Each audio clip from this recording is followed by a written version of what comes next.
Okay, this is part two, the lecture on Chesnutt's marrow tradition and his character Baby Dodie, and the question of inherited sin. Okay, so left off in part one talking about how the kid almost falls out of the window, and because Olivia was distracted. She's looking out the window, and she sees her half sister going past in a carriage, and she gets so distracted because she's so full of hate. And then she turns her back on the child, and then the child almost falls out of the window. Well, does fall out, but miraculously is able to come back in before it hits the ground. Okay, so this is in chapter 11, and we watch Olivia's reaction to having had this happen. This is on page 111, chapter 11. Janet was just turning her head away as the buggy moved slowly off. So her black sister is going off, and then this is Olivia's reaction now. Olivia felt a strong wave of antipathy sweep over her toward this base-born sister who thus thrust herself beneath her eyes. How dare she even go by on a wagon? Shame on her for even existing. That's the level of complete, utter, and absolute hatred that she has for her own sister, okay? That's absolute, and it's really severe. If she had not cast her brazen glance toward the window, she herself would not have turned away and lost sight of her child. So it's all her fault.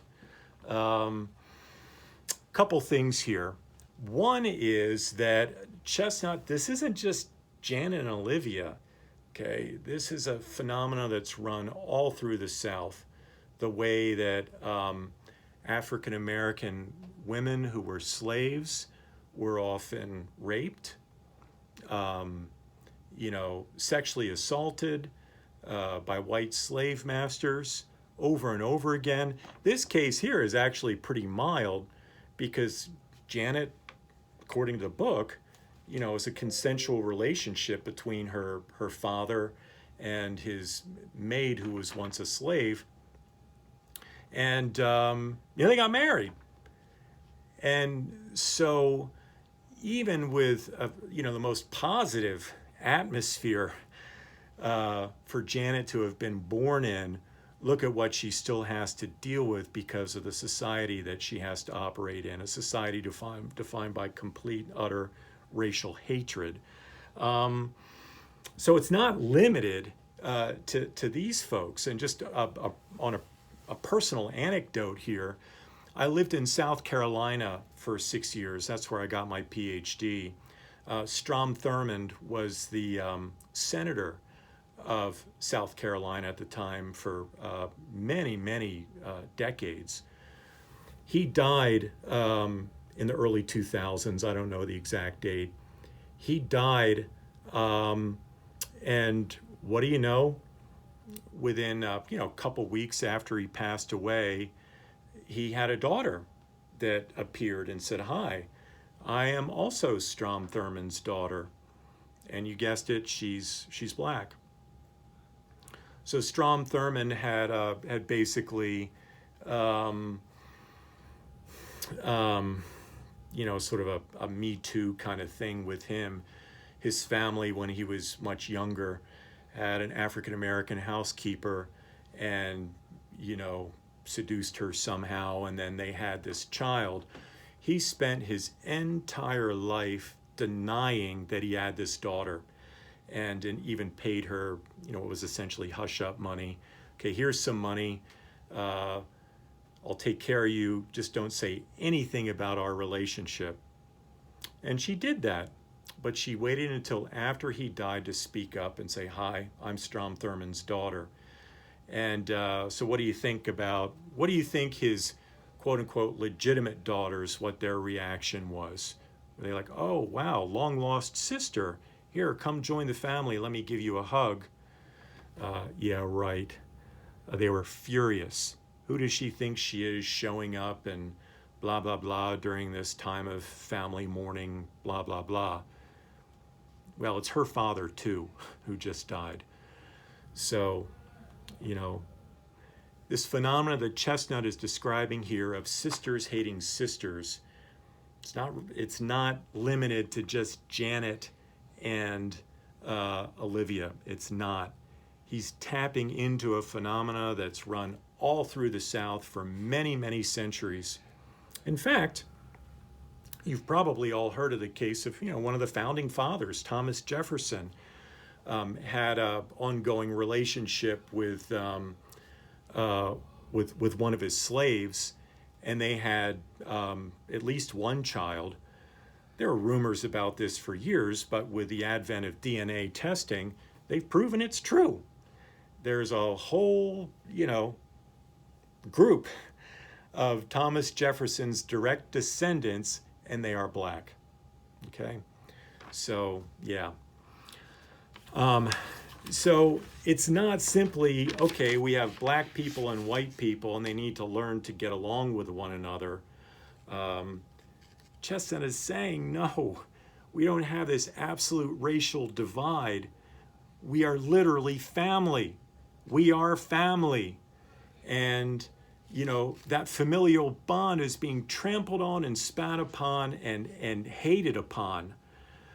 And, primarily by white Americans. And again, if that's not the stuff of sin, Chesnutt is saying, I don't know what is. I mean, speaking for myself, my sisters have a way of driving me nuts. Don't tell them I said that. But they're my sisters, and I love them, and I do anything for them. Okay? So why aren't white sisters doing that same thing with their black sisters? And I don't mean sister in a metaphorical sense, all right? They're flesh and blood sisters, is what Chesnutt is calling us out here on. We've got to start acting like it. And what's wrong with us that we're not? Again, it's in the marrow of tradition for us to experience such racial hatred. And that marrow of tradition, it's got to be rooted out. Rooted out. Same thing with sin. It has to be rooted out through atonement and forgiveness. Okay? That's really the theme of this book. Okay, I'm getting just a little bit ahead of myself. Let me give some other examples here. So what we know about Olivia, we talked about Dr. Miller kind of being symbolic of Booker T. Washington style philosophy. Well, Olivia is symbolic also. Olivia is symbolic of white Southern womanhood. Olivia isn't just Olivia. She's symbolic of all white women in the South at this time period. Let me show you a little bit more what I mean. If you want to look over on page 209 in this book.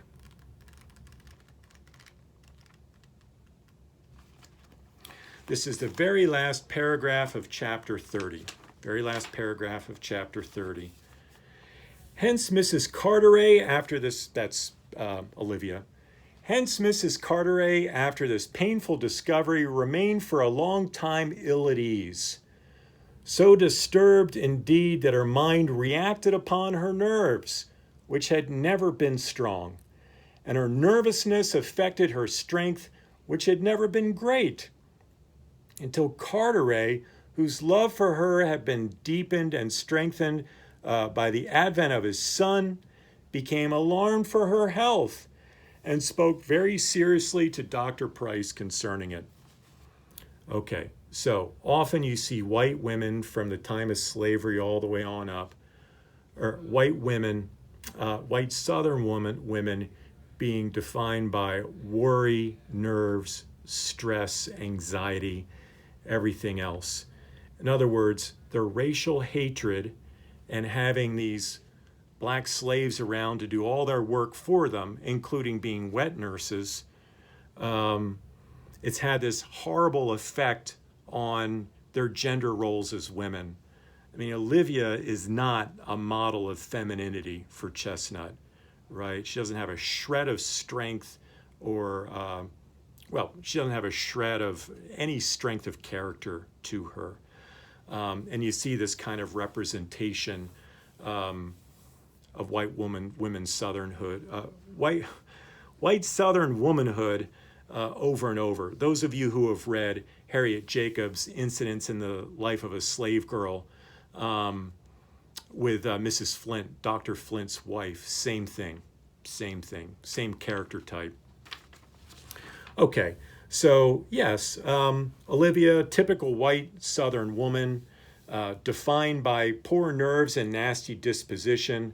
She's defined by hate and bitterness of her sister, and her absolute refusal to acknowledge the deep bond she has with the African American race, literally her own family. This hatred, as we see, again, sins like chickens come home to roost. That hatred of her sister, think ahead to the end of the book, it almost leads to her undoing. Her hatred of her sister almost, and maybe it does, we don't know how the book ends, leads to the death of her son. If she acknowledged, wrapped her arms around her sister Janet, said, "I love you, you're my sister," right?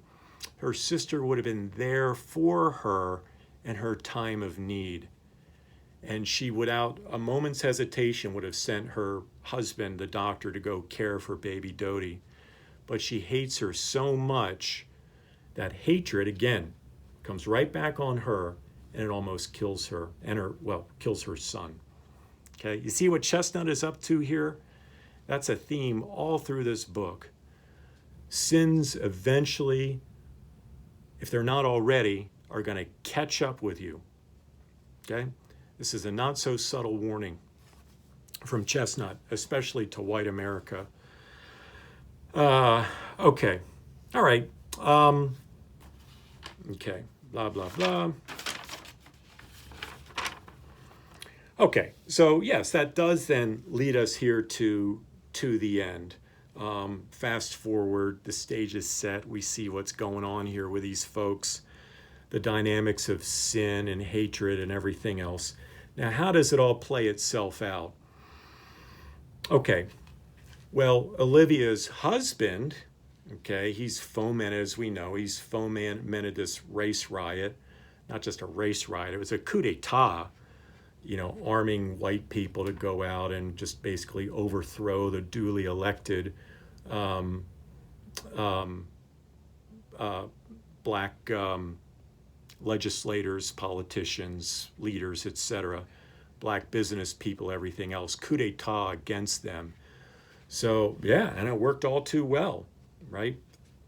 Throw some sparks on that tinderbox of racial hatred and poof, look what you've got. That's exactly what happened. Okay, but even that's catching up with Carteret. Again, that hatred that he fomented, it almost leads to the death of his son, baby Dodie. Okay. So, because riot and everything, a lot of sick and dying people and everything, there are no doctors to be found. But that's exactly what Carteret needs. He needs a doctor to care for Dodie, because guess what? He's choking again. Okay? All right, so if you look over on page 238, this is towards the very end of the book. 238, this is chapter 36. Okay, Fiat Justitia, all right, that's the name of the chapter, meaning in Latin, let there be justice. Let there be justice. So maybe the justice that the African American community has been yearning for so long, maybe finally it's going to come out here. Okay?